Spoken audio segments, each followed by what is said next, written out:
주님의 이름으로 기도드렸습나이다. 아멘. 함께 찬송가 112장 그 맑고 환한 밤 중에 찬양하시겠습니다.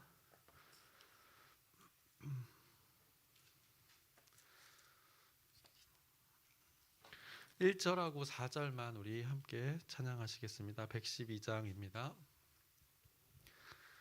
그 맑고 환한 밤 중에 무천사 내려와 그 손에 빛바 들고서 다 찬송하기를 평강의 왕이 오시니 다 평안하여라.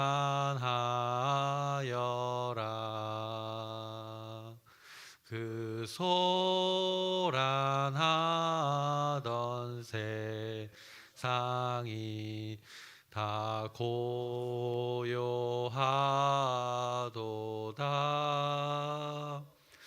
옛 선지에 언응하여 베들레헴 성에 주 예수 탄생하시니 온 세상 구주라. 저 천사 기쁜 노래를 또다시 부르니 온 세상 사는 사람들 다 화답하도다. 아멘. 오늘 함께 나누실 말씀은 누가복음의 말씀입니다. 누가복음 2장 8절에서 20절까지 말씀입니다. 제가 감기가 걸린 것 같아가지고 좀 양해 부탁드립니다. 누가복음 2장 8절에서 20절까지 말씀 우리 교독하시겠습니다. 8절부터 20절까지 말씀 우리 함께 교독하시겠습니다. 제가 먼저 읽겠습니다. 그 지역의 목자들이 밤에 밖에서 자기 양떼를 지키더니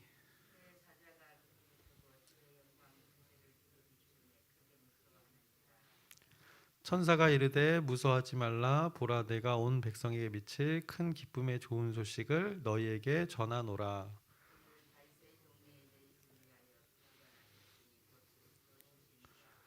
너희가 가서 강보에 쌓여 구유에 누워 있는 아기를 보리니 이것이 너희에게 표적이니라 하더니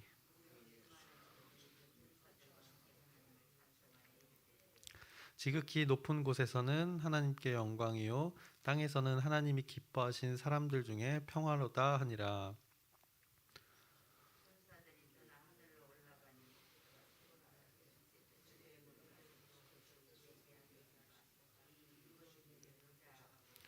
빨리 가서 마리아와 요셉과 구유에 누인 아기를 찾아서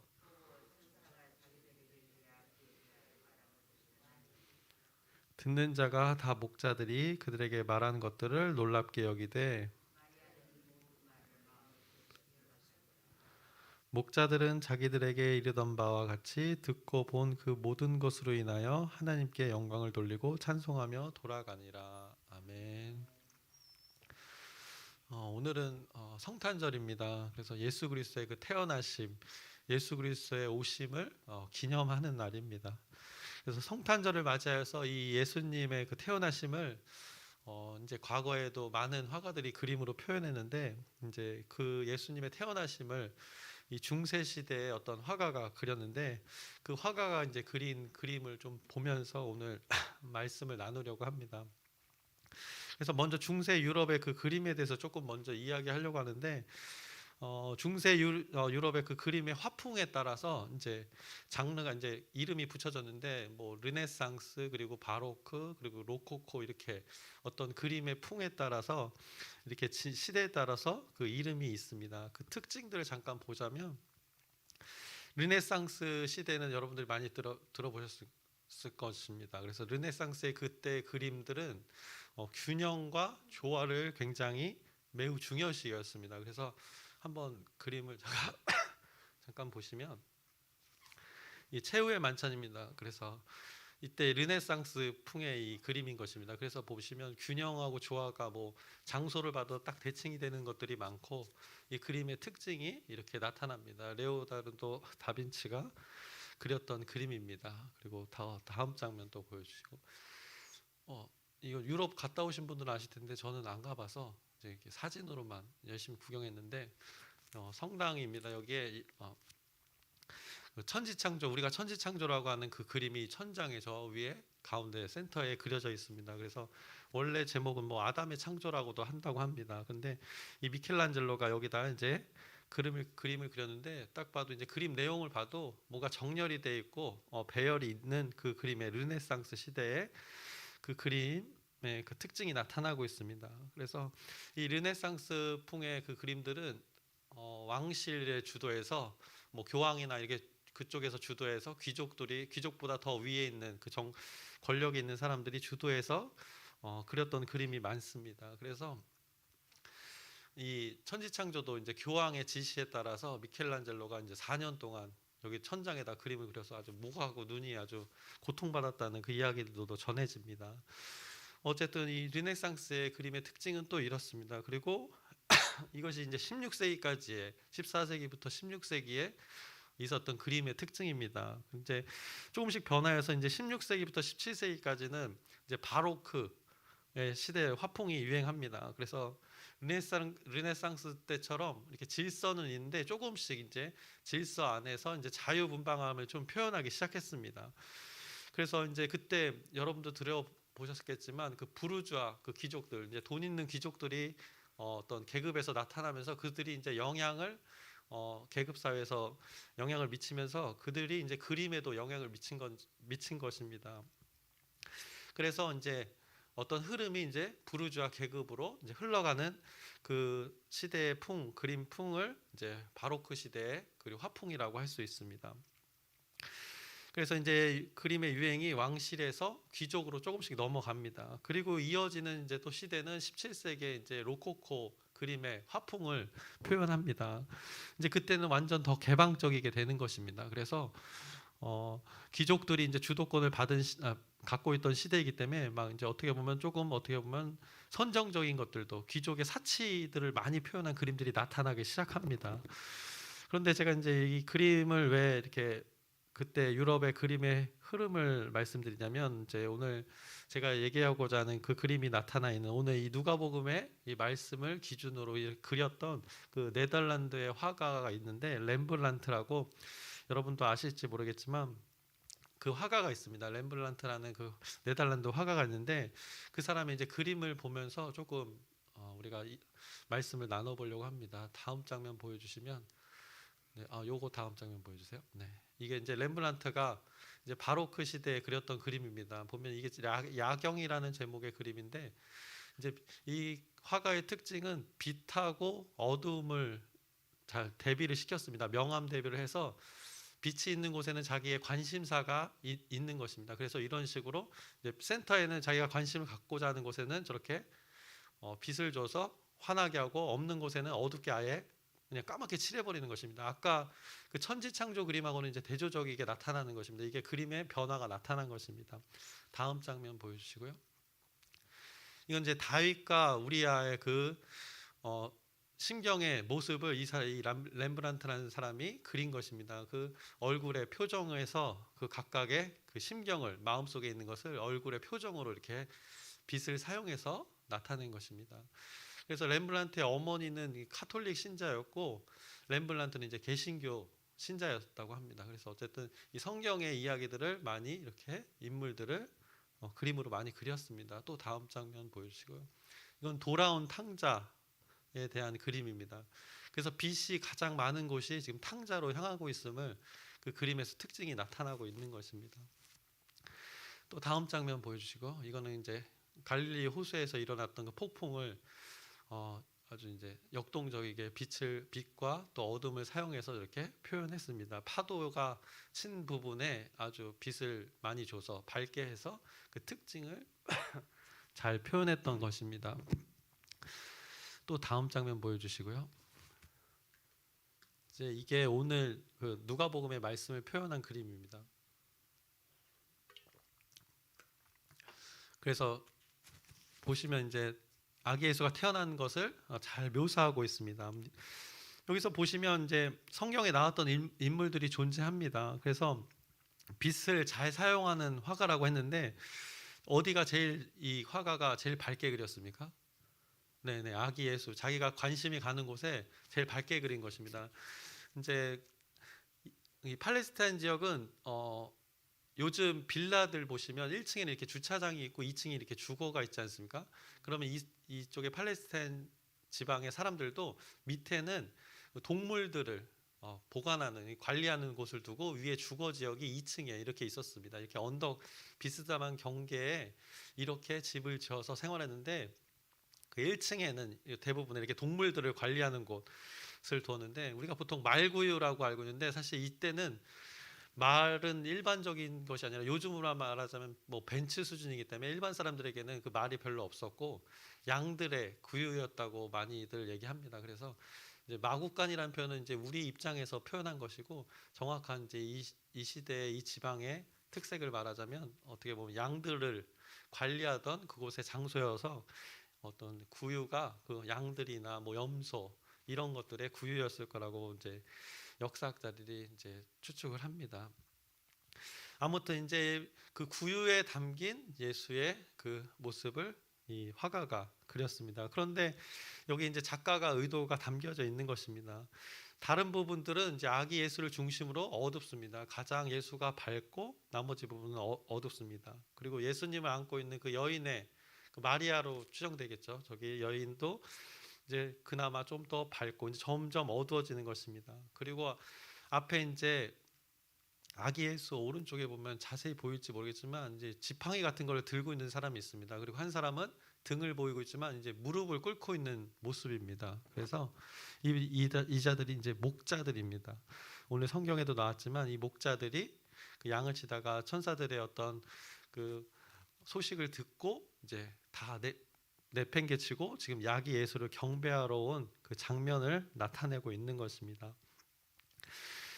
그리고 이제 누가복음 2장 15절에서 20절 말씀을 제가 다시 한번 읽어보자면, 천사들이 떠나 하늘로 올라가니 목자가 서로 말하되 이제 베들레헴으로 가서 주께서 우리에게 알리신 바 이 이루어진 일을 보자 하고 빨리 가서 마리아와 요셉과 구유에 누인 아기를 찾아서 보고 천사가 자기들에게 이 아기에 대하여 말한 것을 전하니, 듣는 자가 다 목자들이 그들에게 말한 것들을 놀랍게 여기되 마리아는 이 모든 말을 마음에 새기어 생각하니라. 목자들은 자기들에게 이르던 바와 같이 듣고 본 그 모든 것으로 인하여 하나님께 영광을 돌리고 찬송하며 돌아가니라. 다시 그 장면을 보여주시면 이제 이 말씀의 구절을 그대로 렘브란트가 이제 성경을 개신교 신자니까 알았기 때문에 이 그림으로 표현했던 것입니다. 그래서 그림을 한번 잠깐 더 보여주시면,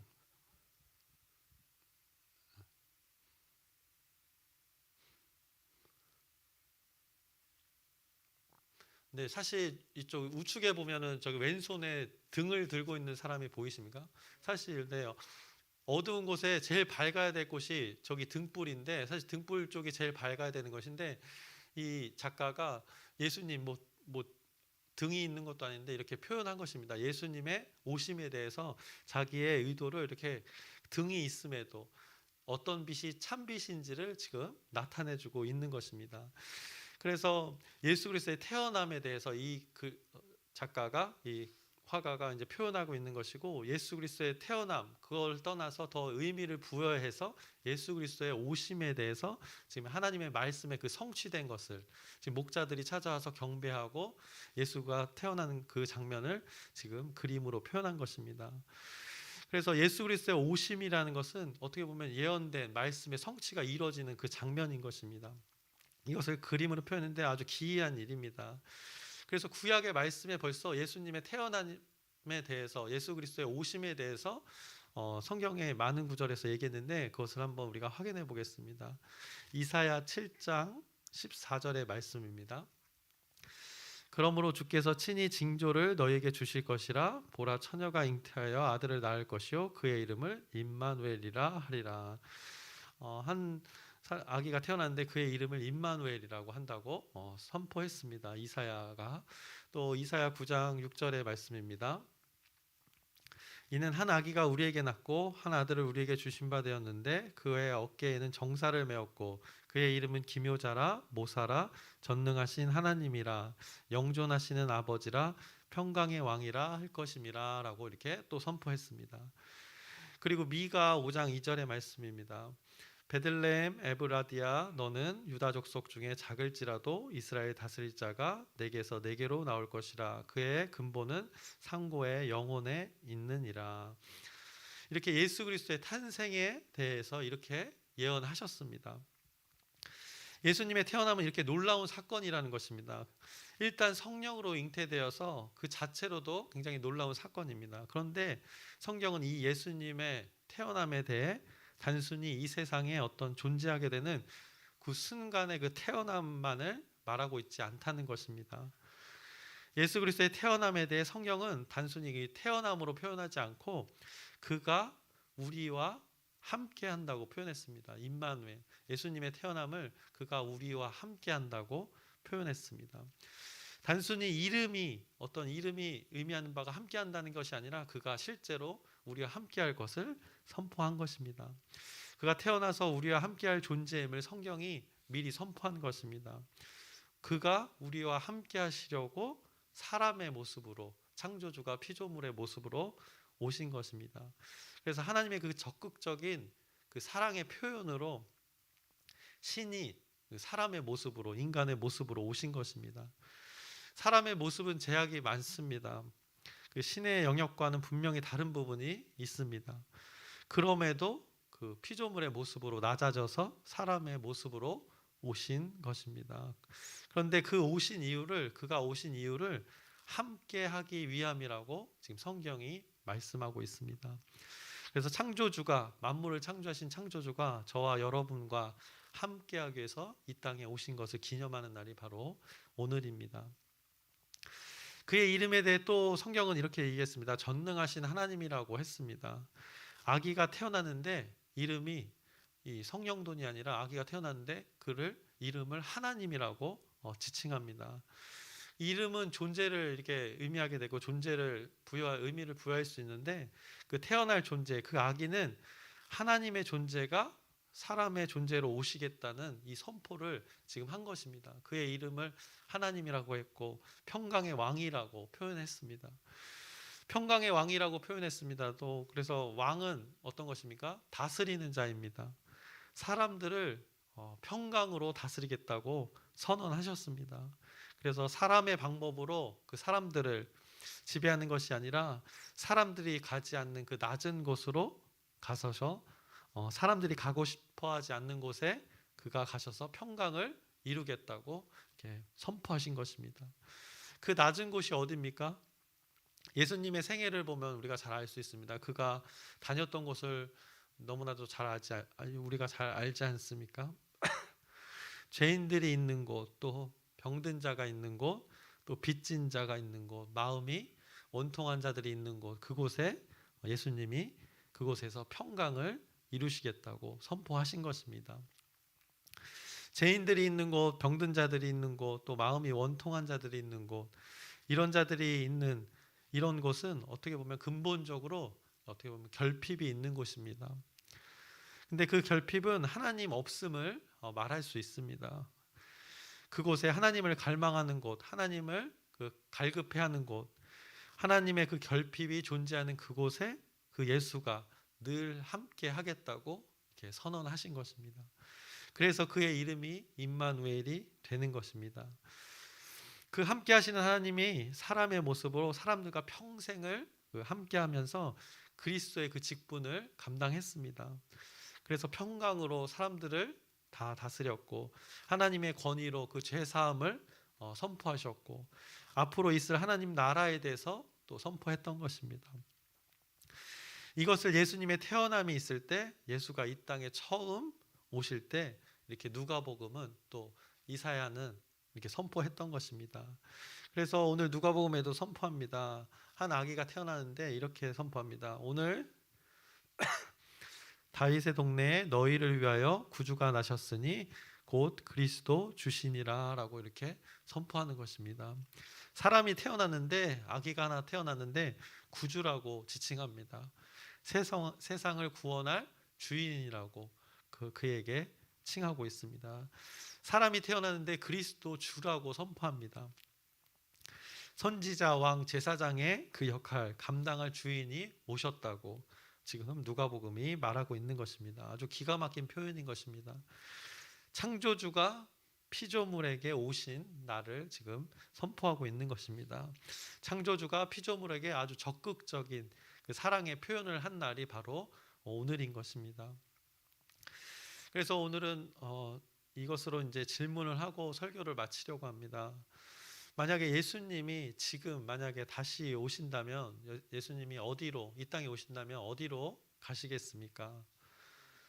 예수님이 다시 지금 오신다면 어떤 이들과 함께 하시겠습니까?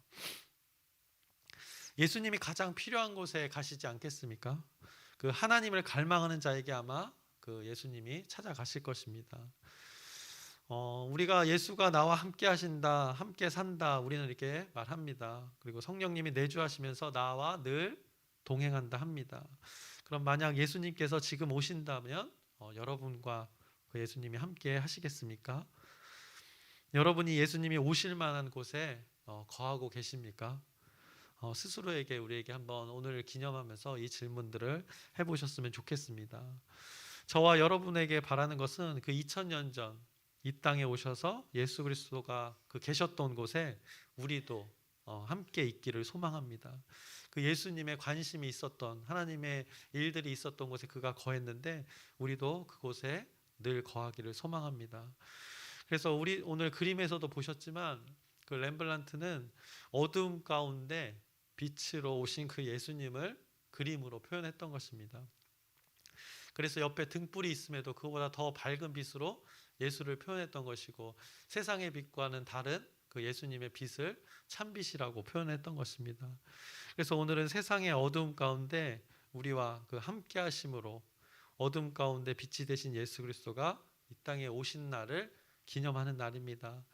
그 어둠 가운데 빛으로 오신 그분을 여러분들이 기억하는 오늘 하루 되시기를 바랍니다. 그래서 우리 안에 빛으로 존재하시는 이 그 예수가 우리에게 있습니다.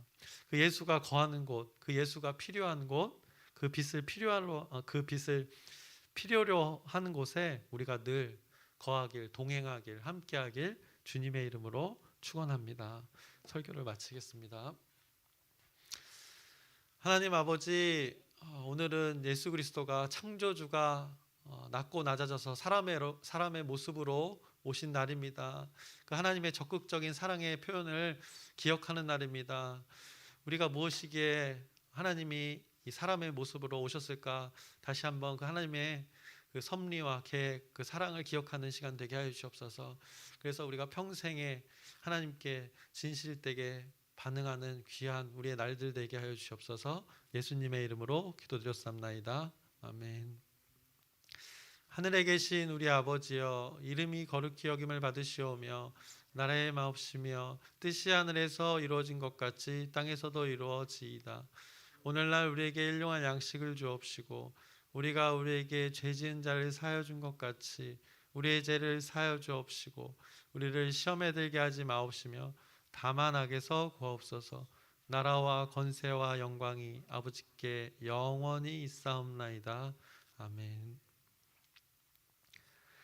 우리 기도 제목 나누겠습니다. 오늘 이제 성탄 감사 예배가 오전 10시 45분에 있습니다. 그 예수 그리스도의 오심에 대해서 깊이 깨닫는 시간이 되고 또 하나님께 영광 돌리는 그 예배가 되도록 여러분의 그 기도 부탁드립니다. 그리고 다음 주 주일 오전에는 송년 예배로 1, 2부로 그리고 밤 11시에는 송구영신 예배로 2023년의 그 마지막 예배를 우리가 드립니다. 이를 위해서도 여러분의 기도 부탁드립니다. 그리고 아픈 가족들, 이웃들, 지체들이 있습니다. 누군가가 그들을 위해 기도하는 것은 그들과 함께 하겠다는 그 마음입니다. 그래서 여러분의 마음을 하나님께 잘 전달하시기를 바랍니다. 그래서 오늘 예수 그리스도가 오심을 기념하는 날입니다. 우리에게 기쁜 소식이 되었습니다. 인류 모두에게 기쁜 소식이 되었습니다. 그래서 오늘만큼은 그 무한한 하나님의 사랑과 기쁨을 누리는 시간이 되시기를 바라며, 또 각자의 기도 제목을 하나님께 아뢰시고 주님의 뜻대로 이루어지도록 우리 주여 크게 한번 부르짖고 함께 기도하시겠습니다. 주여